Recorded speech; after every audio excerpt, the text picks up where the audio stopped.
All right, so we need to talk about this. To me, this is the first sign. It's the first signal that we're going to start seeing corporations give major pushback to all of the anti-woke nonsense that occurred at the end of last year, right after Trump won the presidency. Surprise, surprise, you can't just turn off diversity like a light switch.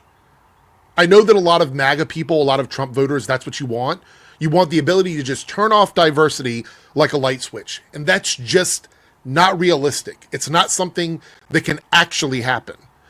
Again, I know that's what you guys want. You don't want to say it out loud, but most of us are intelligent enough to understand that's what you guys are asking for.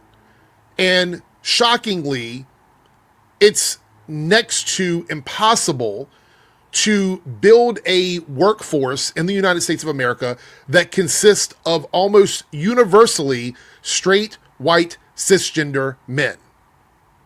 That's almost impossible. And a lot of these companies are realizing they can't sustain their business on the backs of straight, white, Christian, cisgender men. I don't know if I added that in before, but that demographic is not enough to support and sustain all of these businesses. And it might be something that maybe individual people within the companies believe in, but the vast majority of the people within these companies are going to realize it doesn't work. It's why Target is seeing massive financial drops across the board with them, because they were a company that a lot of people shopped with and participated with because they thought that that company believed in those values. And when that company's like, no, we don't, all of a sudden people are like, well, we don't have to spend our money there. And it's like that for a lot of these large corporations. I want you guys to understand Disney's is not, they're not the heroes in this as a company. They're not. In this article we're going to read, you're going to see that there's still issues with Disney. But because Disney is doing this first, I believe we're going to see slowly over the next few months, other companies that might have pushed back on DEIA start to roll it back in again. Because again, it's just not feasible to push out everyone else except for straight white Christian cisgender men. Like, it's just not possible. Overwhelming majority of Disney shareholders vote to reject right-wing anti-diversity proposal. Disney shareholders have rejected an anti-DEI proposal put forward by a conservative think tank during the company's annual meeting. Disney shareholders rejected the proposal, which would remove the company from participating in the Corporate Equality Index, a national benchmarking tool to corporate policies involving diversity, equity, and inclusion pertaining to LGBTQ plus employees set up by the Human Rights Campaign. So even though they said last year, we're not going to be doing this anymore, companies said that, we're seeing companies now push back against that. At Disney's annual shareholder meeting held Thursday, March 20th, the conservative think tank's National Center for Public Policy Research urged them to stop using HRC's CEI as a benchmark. According to Yahoo Finance, just 1% of Disney shareholders voted to approve the motion. 1%. That's a tiny minority within Disney. Tiny.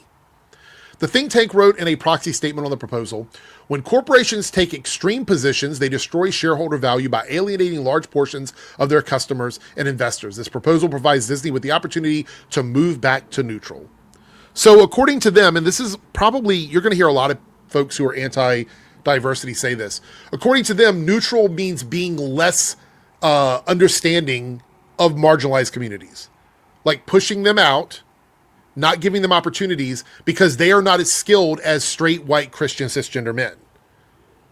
That's what neutral is. Neutral is less of that.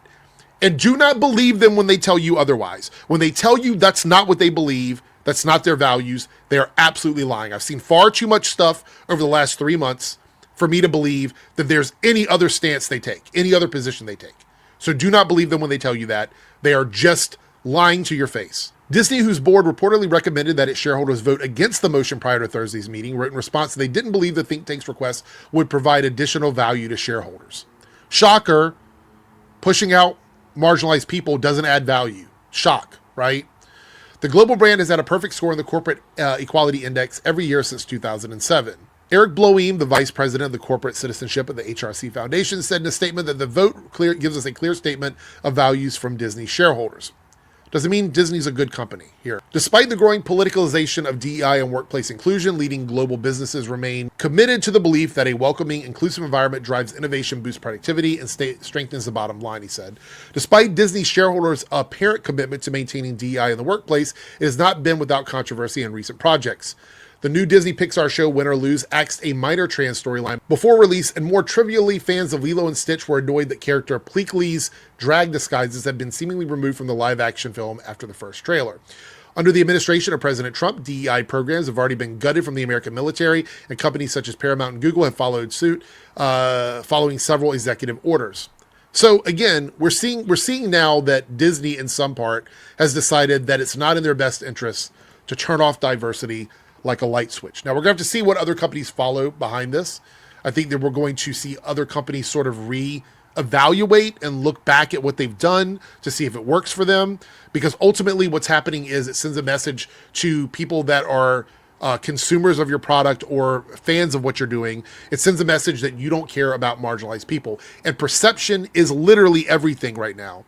I had a conversation earlier with some people where I talked about the idea of like logical conversation, understanding, which we all have, being lost on so many people. After watching that Jubilee 20v1 with Sam Cedar and conservatives, I realized that a large majority of people don't understand what these programs are. They don't understand how they function, and they're not necessarily versed enough to see all the nuance that these companies have. It's just very obvious to me when it comes from the conservative community that a lot of them don't understand it. I'm pretty sure there are people within the progressive community that also don't totally understand. And that's fine. But the reality is you cannot funnel out a large portion of this country and have me believe that every major job, every major position that is available out there can only be filled by straight, white, Christian, cisgender men. Again, it's just not a feasible thing. It's not possible. It's one of those things that it's like a fever dream for the folks in the conservative community that just doesn't exist. The jokes, the memes, I see them all the time. You'll see a meme of like a black woman doing a job and then some sort of joke along with it that minimizes the work that she's doing to try and make fun of her, to say that a white guy would be better at the job simply for being a white guy. All work is important. Everybody should have the opportunity to do any job they want to do, whether it be something like a service job like that, to being the head of a company, to being a pilot of a plane, to driving taxis, to being in the creative space. Everyone should have the opportunity to do any of those jobs at any time. And all of those jobs are valid jobs. But there is a system in place right now that makes that extremely difficult. And these guys don't want to admit that. They don't want to admit that there are people who have advantages in jobs simply because of who they are as an individual. It's not always based on merit. And DEIA policies don't necessarily make it easier for someone to hold a position, but they make it harder to fire someone from those positions because of something like race or gender or sexuality. That's what that does. It widens the net and it prevents abuse of firing practices. But they don't want you to know that. They want you to believe that's all false. That's all fake. Either way, this doesn't make Disney, I'm not cheering Disney on here, right? This is not me going, yay, Disney, you're the best. Disney has still got some fucked up stuff happening with it. But this does show that there is a shift at a large level with shareholders and people who are spending this money for these companies in saying, we're not necessarily going to toe the line for Trump. We're not going to bend over to the bullying. We're not going to bend over to the pressure, because they want to make sure that that their company represents the values of the people who are investing money in the company. And that's what's going to be the important thing for these companies at the end of the day.